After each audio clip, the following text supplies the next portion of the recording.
Hello everyone, how are you doing? So we hope that you're fine right now, and welcome to JadiPNS. And along with me, Gulo from the leader section from JadiPNS, and we would like to give you more inspiration from all around the world. So you get motivated and you get inspired by these stories. And now we're going to fly further to Lagos, Nigeria. And we have been with Olabanke Subair. And she is the founder of the CYRUS45 factory. And she was listed in Leading Ladies Africa 100 Women 2021. And she has been awarded by a lot of international awards. Now, please welcome Banke. Hello, Banke. How are you? Hi, Gulo. Thanks for having me on JadiPNS. I'm so excited to be here. Thank you so much. And hi, everybody. Hi, everyone. So thank you so much, Banke, for accepting our invitation to share your story for not only people in Nigeria, but also for people around the world that they're watching us right now and later on after this talk show. That's really powerful for us. Thank you so much for having us Thank here. you so much, too. Thank you. So, Banke, we would like to know about yourself. Would you like to tell about yourself, Banke? Okay. So my name is Olabanke Subair. I am a Nigerian. I am Yoruba. So we have like several, tribes in Nigeria, but I am Yoruba. I am married. And I am an ecopreneur. So I like to call myself an ecopreneur because I am an entrepreneur that is in the eco space. So what I do is I upcycle waste into valuable products. So mainly tires, used tires, and sometimes glass bottles into valuable products. And I love to dance. I love to read. I love to draw. I love to hang out with friends. I love movies a lot. And I speak French because I studied French at the university. Donc, je parle français un peu. Bonjour à tous. Comment allez-vous? Je vais bien, merci. Merci beaucoup. Je parle français un peu. Ah, tu parles français aussi? Oui, oui. Ça, c'est bon, c'est magnifique, c'est super. Merci beaucoup. Ouais. Donc, and I think that's all about myself, like in, a few words. Thank you so much. Yes. You started CYRUS45 factory. And would you like to tell when you started and how you get inspired to start it and about the name? How do you find it? Because it's very difficult to find the name of our company and our platform. Okay, so that's a very good question, by the way, Gulo. I started CYRUS45 factory officially in 2017. So in 2017, I was a blogger. I used to blog and write for like media houses. And at the time, my sister's neighbors, I was staying with my sister, and I had a pile of 20 tires, 20 used, abandoned, old tires. And if you ask my friends, anybody that knows Olabanke, I love to upcycle things, old things, because I don't believe in throwing away stuff. And my neighbors wanted to throw them away, the tires away. And I was like, no, don't throw the tires away. Give them to me. I'll figure out what to do with them. Because when you throw tires away, they end up in incinerators or landfills and they are burnt. And burning tires is very hazardous, not only to the environment, but to people, to our health. So I was like, just give the tires to me and I'm going to figure out what to do with them. And I went on Google, thanks to technology. And I went on Google and I figured out, I was like, let me just Google, tire furniture. And I saw some tables online in Germany and America. And I'm like, oh, it's a thing. People do this. And my first coffee table and the rest they say is history. But yay! But in terms of the name of the company, CYRUS45, when I first started, I called the company Revamp. The company was called Revamp because I didn't really have like, a name for it. So I was like, okay, I'm revamping old items. So, but when I wanted to register the business, I decided to pray about it because I'm a Christian. And when I prayed for a couple of days. And when I prayed, the scripture that came to my mind is in the Bible. It's called Isaiah 45. And God was talking to King Cyrus in the Bible. And he told him that he's going to give him hidden treasures in secret places. And I was like, hidden treasures in secret places. Tires look like they're nothing, like they're useless. but apparently they can be treasured, because here I am right now, all the way in Nigeria. And because of what I do, I am on JadiPNS talking to Gulo, you know. So, and that's how it just started. So I got the name CYRUS45 from Isaiah 45. And since then, it has been an amazing journey. God has been so good to me, and I'm just grateful. Wow, thank you so much. Thank you.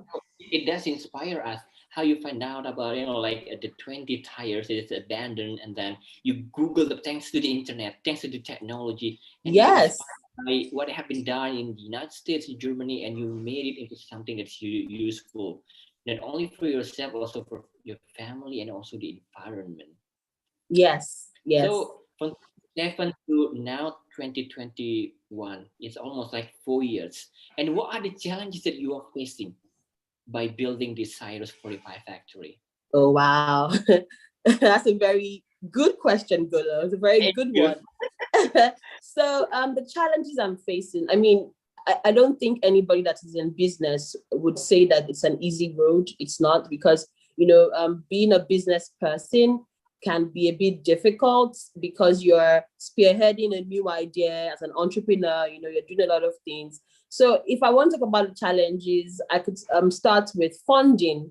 When I first started, capital can be really, really difficult to get, to acquire, because when it comes to my business, I'm in the recycling space, and upcycling is what I do, which is under recycling. It can be kind of capital intensive, because it's not just upcycling. I'm turning these tires, these used abandoned tires, into chairs, stools, ottomans, So funding was a challenge, but thank God for the recognition. I was able to get some grants, from foreign countries and from some organizations. Another challenge, big challenge, is getting people to work with, because sometimes, over here, I think almost everywhere also, people just want instant gratification. They don't want to put in the work. So it's very hard to find someone who sees the vision and wants to follow you to the end, or follow you to just, accomplish some part of that vision. People just want money, like, let's just make this money and live large, So funding, getting the right people to work with, and sometimes even the environment. I'm in Nigeria here, and Nigeria is a beautiful country, but we have our challenges. Sometimes we have challenges of, just having an enabling environment. Sometimes, lights, we don't have constant power supply, so you have to run generators sometimes to do some of your production and the likes. So that's also a problem. So basically, these are the three things I can say have been challenges over the years, funding, staff, getting the right personnel, and the environment. Sometimes the environment is not so enabling. Thank you so much. And who are the buyers of the CYRUS45 factory?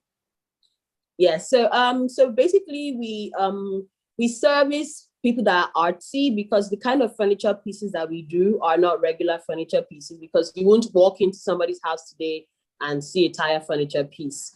So we make sure we target people that are very art conscious, but also people that are very eco conscious, because you can be art inclined, but you might not really be environmentally inclined. So people that understand the concept of what we're doing, that we're not just only making beautiful furniture pieces, we're also trying to save the environment by reducing the amount of tire waste that goes to landfills and that end up in incinerators. So artsy individuals between the ages of 25 to 45 that are working, upwardly mobile, because of course, you need to be earning some money, salary, to pay for this stuff. Newlyweds that just probably get a new apartment, or bachelors, or people that are not married that also just get a new apartment. So new apartment owners or home owners, we target them, because of course they want to furnish their houses, and we ensure that, okay, this is what we're selling, and we tell them that, okay, if you want to beautify your space, you need to buy this, because if you buy it, you're helping the environment. So we also target corporates such as restaurants, hotels, lounges, because our furniture pieces can beautify these spaces. And when people come to those spaces, it also helps to improve tourism, because when foreigners come and they see, oh, this is really lovely, you're recycling, you're upcycling, it boosts tourism. So Restaurants, lounges, hotels, and artsy individuals. Those are our customers. Oh, thank you so much. Are the buyers only in Nigeria, or have you guys like exported to another country? So for now, we are just in Nigeria, but we've had several requests from people all over Wow. the world, from Jamaica, from Ghana, from Wow. America, from the UK, where again, I think these are the main places we get requests from.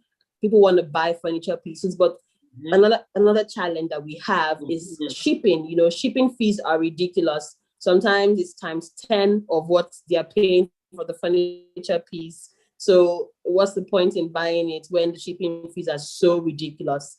But yes, we do have people that are interested in our products from other countries. Mm-hmm. So in Nigeria, so you have kind of like a specific market target. So how do you market your products? Okay, so basically what we do is we use mainly social media. So our primary sales channel is Instagram and Twitter, but mainly Instagram. So we use Instagram, and so far since we've started in 2017, most of our sales, 90% of our sales are done online, because we realize that a lot of people are online these days. The world is digital, so everybody's online. I mean, you found me online. Yes, so I did.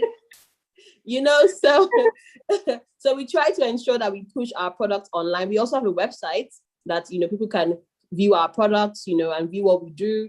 And sometimes we also stock with interior stores, like, you know, interior decor stores, so that if people that cannot reach us online can walk into a store and buy our furniture pieces off, you know, off the ground, you know. So yeah, these are our sales channels.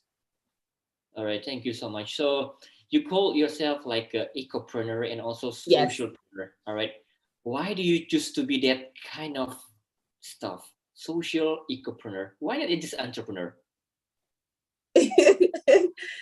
So when I first, so to be truthful with you, Gulo, when I first started my business, I didn't start it to be a businesswoman.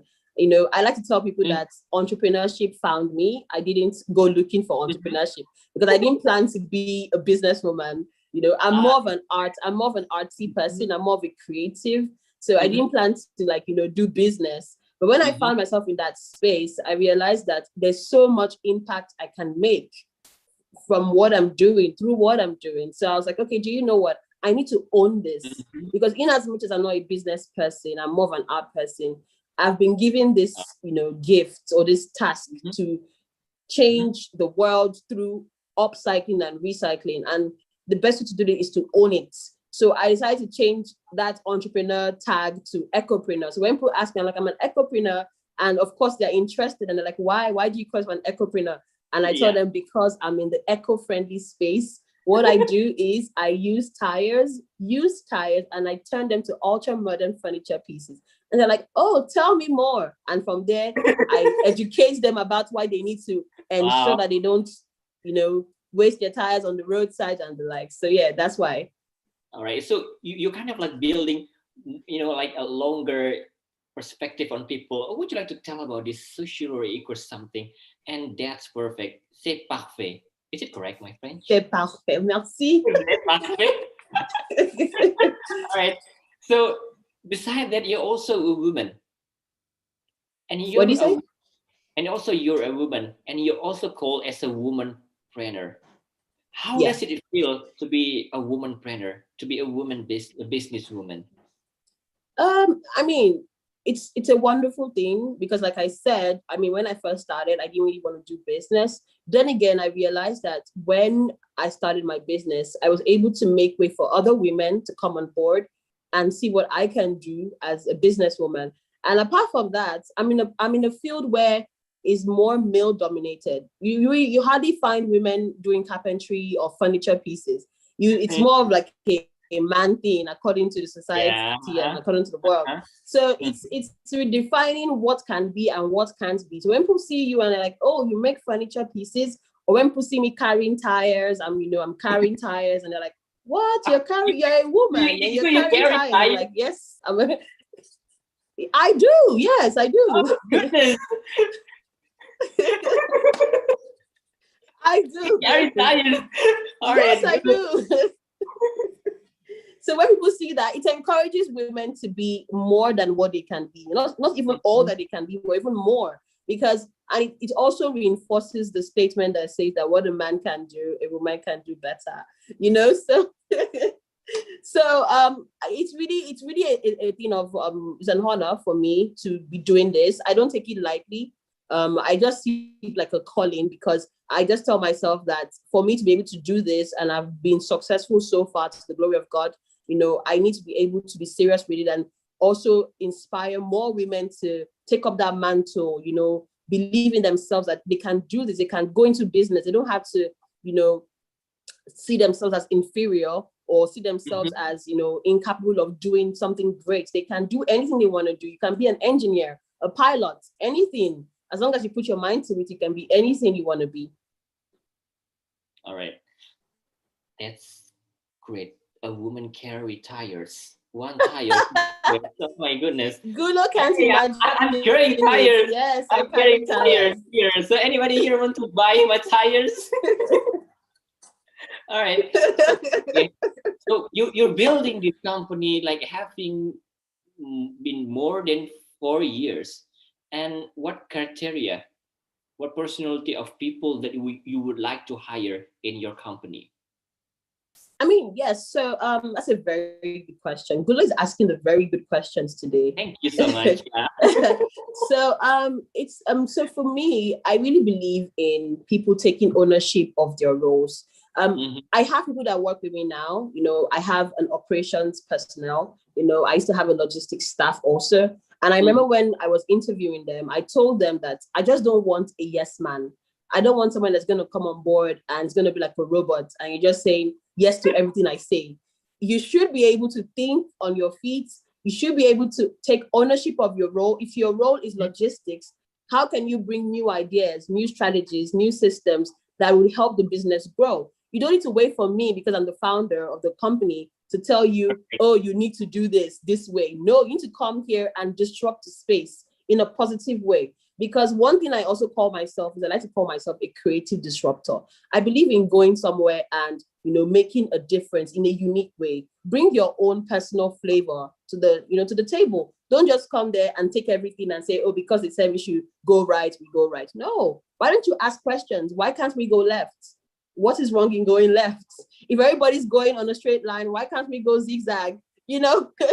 So for me, the criteria is you need to be able to think on your feet. You need to be able to take ownership of your role. You need to have an ownership mentality that even if I'm not the founder of this business, I need to take it like it's my business, like it's mine, And if you do it that way, you put in your all. You won't be all about the money. You'll be all about, okay, how can we impact the environment? How can we sensitize more people up on eco-friendly products, on recycling, upcycling, on sustainability, on why the whole world is working towards climate change and climate action. It's very, very important. So I really look for that. Also, you need to be very, very, very teachable because a lot of people are not teachable. A lot of people don't want to learn. So teachability is very important. Having an ownership mentality is very important. Being passionate is very important. Also being open and friendly is very important. Yeah, those are the things I look for. All right, that's very cool. I mean, like, I'm wondering if I can apply for a job in your company. So I have to be very innovative. So I have to think and okay, I work here, so I don't have to follow your founder. So I have to think creative. What I have to do, Yes. to be more impactful for the company and Yes. for the society. That's a great thing. There must be so many Yes. people applying for this company. You have to Actually, be yes. you have to be special to be to join this 45 factory. That's very cool. And after like running this business, you have been featured in many international media and also listed in Leading Ladies Africa 100 Women 2021. What is Leading Ladies Africa 100 Women? So the Leading Ladies Africa 100, most inspiring women is basically, it's actually, I think it's owned by a Nigerian, if I'm right. but it's a platform that celebrates women that are influential in their fields, you know. So women that are doing inspirational things, that are making an impact, you know, and that are changing the world in their own little way in their specific respective fields. So they celebrate women yearly from across Africa, not just Nigeria, you know, from different parts of Africa. As long as, you know, you have notable milestones or works that you're doing, they celebrate you. And when I got the email that I was nominated, I was like, oh, wow. I was so humbled because I was like, I mean, I'm recognized as one of the 100 ladies that are making impact. It was such an honor. So yeah, that's what they do, basically. And what were you doing when you received the email? Oh my goodness, I was listed. What was I doing? I mean, I think I was at home. I mean, I mean, the recognition was for my work with CYRUS45. So basically, they recognized me for what I'm doing through my business and with my business. And I remember I got the mail. I was at home and I got the mail, and I was like, oh wow. I mean, I was like, thank you so much. I didn't expect this, you know, but thank you. I really appreciate it. And yeah, it was really exciting for me. And we will be having a physical ceremony where I'll be giving an award, you know, a plaque and everything. And I'm like, oh, wow, this is really exciting. Yes. And Banke, what does it mean for you to be LLA 100 woman? It's a lot of pressure, Gulo. Pressure. It's a lot of pressure. It's a lot of pressure. A lot of, wow, you know. Yes, but when you're done being excited, you have to like think and say, okay, now that I've been recognized as one of the leading ladies, how do I keep leading? How do I keep inspiring? You know, you can be excited for like 2, 3, 5 minutes. But then when you come down from that high, you need to ask yourself real questions that, okay, for the world to know that I'm one of the leading ladies, Africa, most inspiring women, how am I going to keep inspiring me? Because it's not just a, you know, one day thing and say, okay, because I've been doing this for a while, I'm going to sit back and relax. No, I need to keep on inspiring, keep on innovating, you know. Yeah, so it's a lot of pressure. So it's a lot of pressure. All right, what's next? It's a big question. What's next? Seriously, that's a wonderful question, because it's a question I ask myself almost every day. Because I tell myself, what do you say? Almost every day you ask that question. Because, you know, I'm a business owner, I'm an entrepreneur, and when you're an entrepreneur, you know, you're thinking of the next big thing. Okay, I've done this, it was successful, what's next? So that's a very good question, Gulo. What's next? So for me, I really want to expand the business, but beyond expanding the business, because right now, you know, we are, like I said, we are really limited to the online space for our sales, you know, and we're stocking with interior stores in terms of physical sales. You know, people walk into stores to buy furniture pieces, but I really want to have my own space, you know, a big factory where we're just taking tires and turning them into beautiful furniture pieces. And I want to also explore other waste, solid waste materials, because our focus in CYRUS45 is to focus on non-biodegradable waste materials, because they're really tough to decompose. So we really want to focus on how we can you know, upcycle them and extend their life cycle. So that's really the next big thing for me, to expand, and also to I don't want to use the word perfect, but to ensure that we give out good quality furniture pieces, because, you know, it's made in Nigeria. All our furniture pieces are made locally, and we have limited resources. You know, we have to import things, you know, to ensure that you make quality stuff that can compete with, you know, our counterparts in Europe or foreign countries. So, you know, I really want to focus on ensuring that the pieces themselves are really good, and we can ship abroad and can have, you know, probably extensions of CYRUS45 in Indonesia, in America, in other countries, you know. So yeah, that's basically it. Thank you so much. This very powerful, inspiring, and we hope that you and your team, you guys, can achieve your future goals. Amen. So I think my question is also the same question what Aldebaran from Live YouTube also asked about what's the next goal of CYRUS45 Factory. And then we have a question from YouTube. That's from Reno Prabudi. All right. So how do you like to tell us, like to affirm that every woman in the world, especially in Africa, that women is equal to a man, including leadership? Sorry, can you repeat the question? Sure. So how do you affirm that every woman in the world, like especially in Africa, that women will be equal to a man, including in leadership? We all know that feminism is one of the major topics of this century, of this decade, of this times. We Mm-hmm. talk about feminism, how women need to be empowered more, and how women need to be seen as equals to men, because of course women have been treated unfairly over the years, and it's the facts. The numbers are there. There's the proof, the evidences are there. So when it comes to saying that, I should affirm that women are equal to men, it's if I want to affirm that, it's in people actually giving women the chance to prove themselves. Because we have a lot of countries where women aren't allowed to even drive. Women are not allowed to vote. Women Mm-hmm. are not allowed to even speak in public. So when we have issues like that, and you want, me to affirm that women are equal to men, we need to give women more opportunities, more chances to prove themselves. Now, thankfully for me, I'm in a country where we don't have that as much. Of course, maybe in some parts like the north, but it's very important to see that, okay, it's not really about the gender. It's about the person's skills, the person's talent.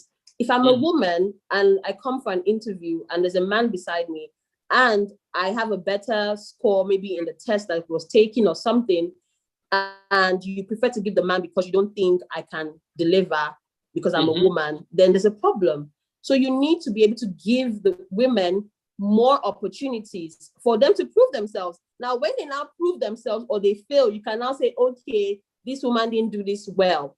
But for us to generalize and say that all women can't do some things that men do because we are women and because we are seen as the weaker vessels or the weaker sex, it's a problem. So I'm doing what I can do through my business, and that's one way I'm affirming that women can be equal to men. I'm leading in my field. I'm leading in my field right now to the glory of God. So by doing that, I'm continuing to. I'm going to be able to affirm that. Do you get what I mean? Mm-hmm. Yes. Yeah. Yes. Yeah. Thank you. Yes. Thank you. That's inspiring. We have to give more chance opportunities for women. Yes. And thanks to Leading Ladies Africa, it's kind of like they're kind of like highlighting, the words of Yes.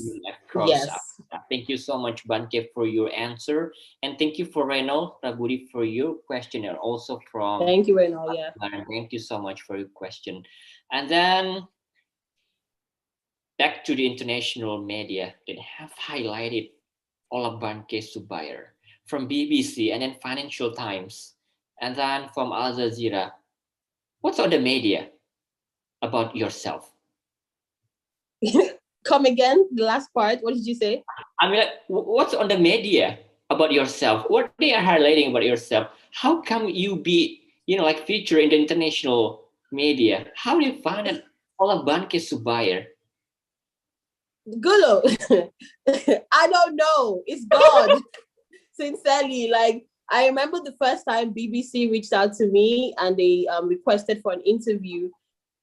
I was a bit confused. Not confused, but I was like, what am I doing? I'm just like turning tires into furniture. Why do you want to interview me? I'm a small girl, because I was a small girl then, anyways. I'm a All small right. girl, like just trying to make an impact. But then again, I was like, oh, Banker, don't like discredit yourself, because for them to reach out to you, you're doing something right. You're doing And something right.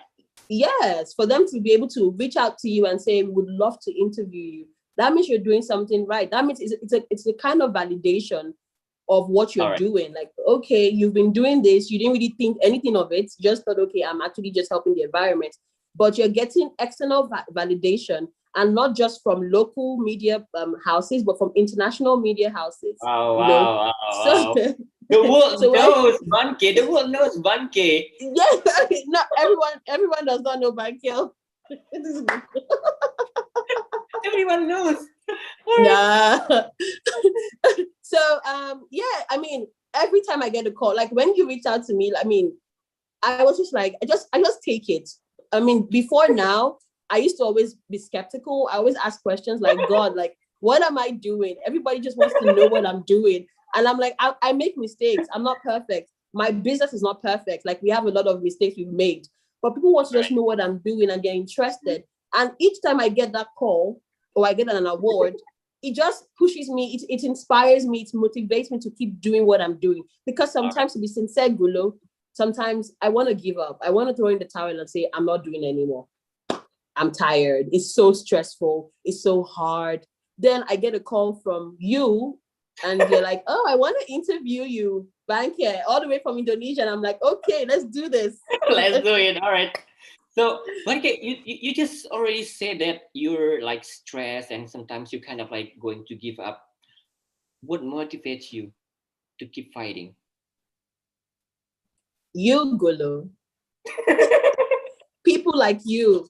I'm being very sincere. People like you, my family is one of my most supportive systems around me. Like, you know, I have family that believes in me, constantly pushes me. I have friends that every day we have like literally we have brainstorm, not every day, but like, you know, every other day, or like sometimes we have brainstorm meetings and they're like, what's next, Banker? What are you doing? What do you want to do? What do you need to expand? What do you need to do? Do you need to take a break? What do you need? So I have friends, I have families, I have people that call me that they want to interview me. I get emails that I've been nominated as the leading lady, one of the leading ladies Africa, and I'm like, okay, I don't think it's time to throw in the towel. I don't think it's time to give up. I think I need to keep on doing this until I get it right. So yeah, that's what motivates. And God is like the hallmark of everything. God is like the inspiration behind this because He gives me the ideas. I pray. Sometimes I don't even pray. I talk to Him, and He's like, "Okay, do this next." So yeah. Keep doing that. Well, thank you so much. Thank you so much for mentioning my name. Yes, you, Gulo. It's a free promotion. It's a free marketing for Banke. Thank you so much. And you said that you're married right now. So you're I'm married married. Yes. and you're also doing your stuff and business. And there is a good question here from Okay. Dolapo, Tiamiu. Dolakwa Tiamiyu. Okay, that's a Yeah, nice name. you're an outstanding example. Of course, yes, it's an outstanding example. And I want to ask, how do you balance your work and family? Wonderful question. So you know, I think one of the reasons why a lot of the society sometimes condemns women being at the forefront or taking a leadership role is because they don't believe that they can manage the home front and the work front. You know, women, there's the idea that women were made to be in the house. You know, just take care of the home. You know, just be very domestic in that way. You can't be powerful and be a leader and also be married with kids and be a mother, you know. But the truth is, when you marry your partner, the right person, that balance will be there because the person is going to support you. Marriage is a partnership, it's a 50-50 partnership. So when you marry someone that believes in your vision and also you believe in that vision, the person is not going to stifle you or hinder you from doing what you want to do. Do you understand? So luckily for me, I married someone that believes in my vision. I always talk with this story that when I first started CYRUS45, my husband, then boyfriend, was my first investor. He was the one that first brought out money and said, take, I believe in this vision, you can do it. You know, so how do I balance it? I don't leave my husband out of the business. I don't say, oh, let me struggle to do this alone. No, I ensure that he knows what I'm doing, he's involved, and he himself, he's always interested in what I'm doing. And I also ensure that there's a balance. I don't get too engrossed in work and I now abandon my husband or the home front, or I'm too engrossed in the home front and then I abandon work. There's a balance. I have a schedule. I have, you know, timing for everything. The Bible says there's a time for everything. So I ensure that I allocate time to different things and everybody is satisfied. Yeah. Yeah. And thank you for allocating your time for JDPNS to share here.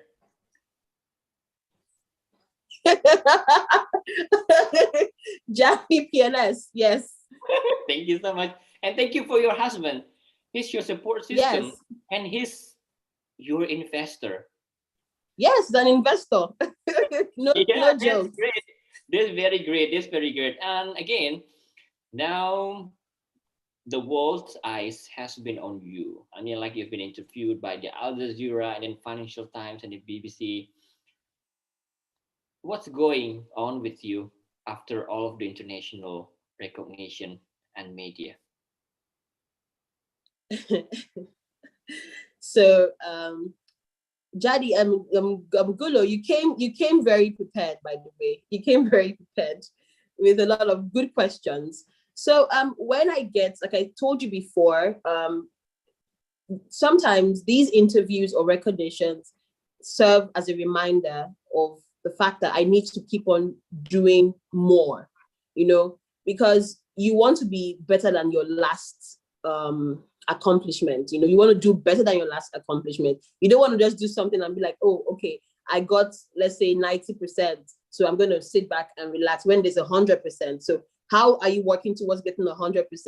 And then you get to 100% and you relax, and there's 150%. So what are you doing to ensure that every day you're working towards getting a better goal, a better result? So when I get these recognitions and I get these awards, it's good. Like I said, sometimes it makes you really giddy. You're so excited. Oh my God, I was interviewed by BBC, Al Jazeera interviewed me. Yeah. And you're so excited, you're dancing. But then you come back to reality and like, okay, I've gotten this recognition, and now I have more eyes on me. I mean, I'm no longer known locally. I'm known more or less globally. So what am I doing to ensure that I don't mess up? I don't fail. I'm not like, deviating from that inspiration that I am supposed to be, more or less. So that's why I said pressure. Because you go back and you're like, oh, I need to go back to the drawing board. What can I do better? Am I doing the right thing? But of course, you don't choke yourself with those questions. You pace yourself and you say, okay, do you know what can I do per time? What can I achieve per time? You have your small, medium, long-term goals. So yeah, when I get all these interviews, what happens after is that I go back to the drawing board and I say, I have to go and work. All right, that's interesting. Blanke, above all of the achievements and international recognition that you have received, I'm wondering, when were you in the lowest point of your life? Can you come give me the last question?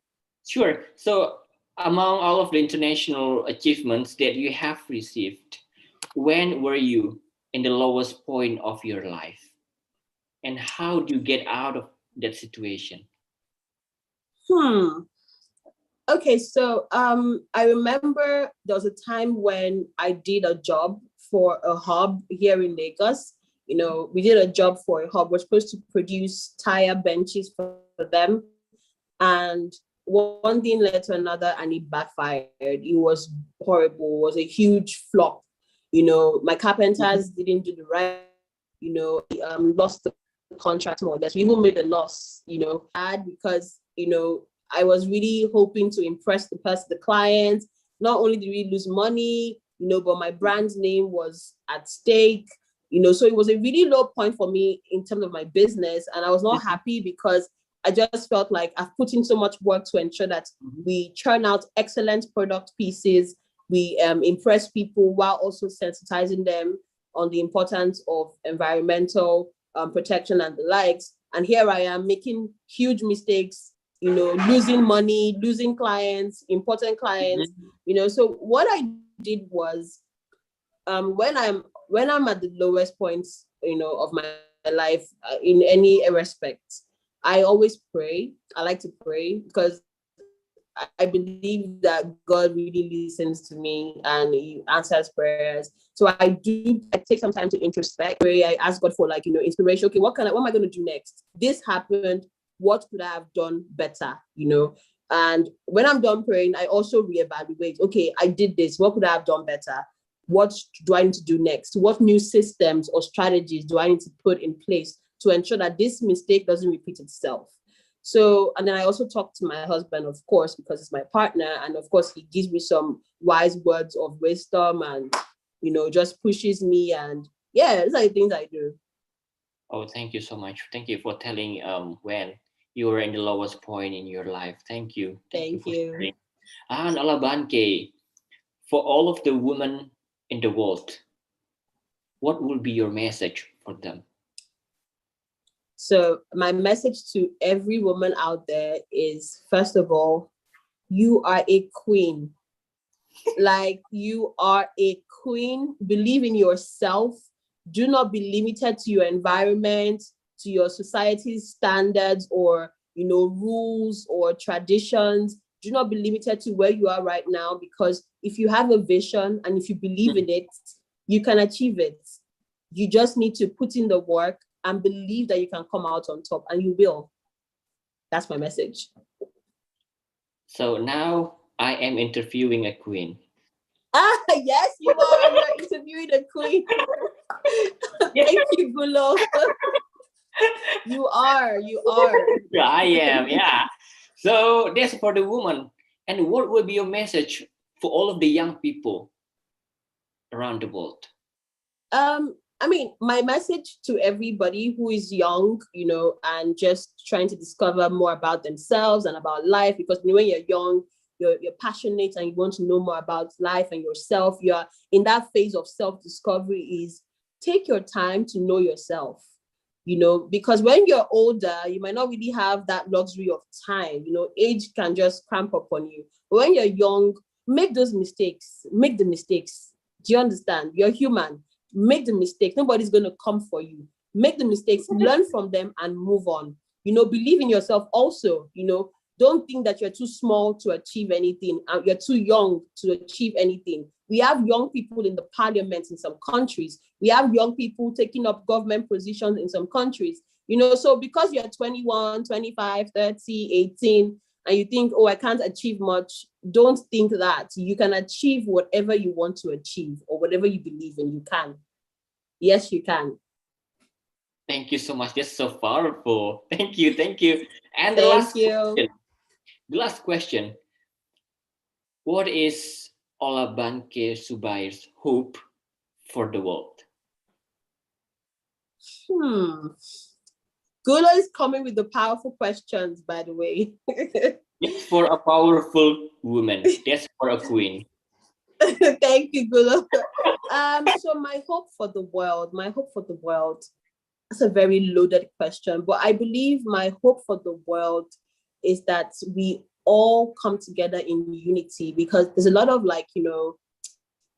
division. There's a lot of strife, people, racism, sexism, a lot of division basically. And I just believe that we can actually come together and live as one, even though irrespective of our race, our languages, our gender, our status, we can actually come together and live as one if we respect each other, if we truly love each other. So my hope for the world is that we don't have war anymore. There is no poverty because the rich keeps stealing to become rich and they don't care for the poor. There's real love in people's hearts for other people. And when there's real love, everybody becomes unified. So that's my real hope for the world, that we come together in love and in unity. Thank you so much, Banke. Banke, thank you so much for your time. Thank you, Gulo. Getting to all the people that are watching us right now and later on after this talk show ended. And thank you so much for all the people that have joined us for this very inspiring, insightful talk show. Thank you so much, and we hope your family and your team will be more better for your family and for the CYRUS45 factory. You can reach your future goals in the future. And I personally cannot wait to hear more inspiring stories from yourself. I can't wait to share them with you, Gulo. I can't. Really. I can't wait to share them with you, Gulo. Thank you so much. Thank you so much, Banke. This is for you and all of you guys watching this one. Thank you so much. Thank you. Thank you so much, Banke, and all of the people that are watching us right now and later on. So I'm Gulo, and all of the team from JadiPNS would like to thank you and see you in the next leader program or another program from JadiPNS. Thank you so much and have a nice day. Thank you.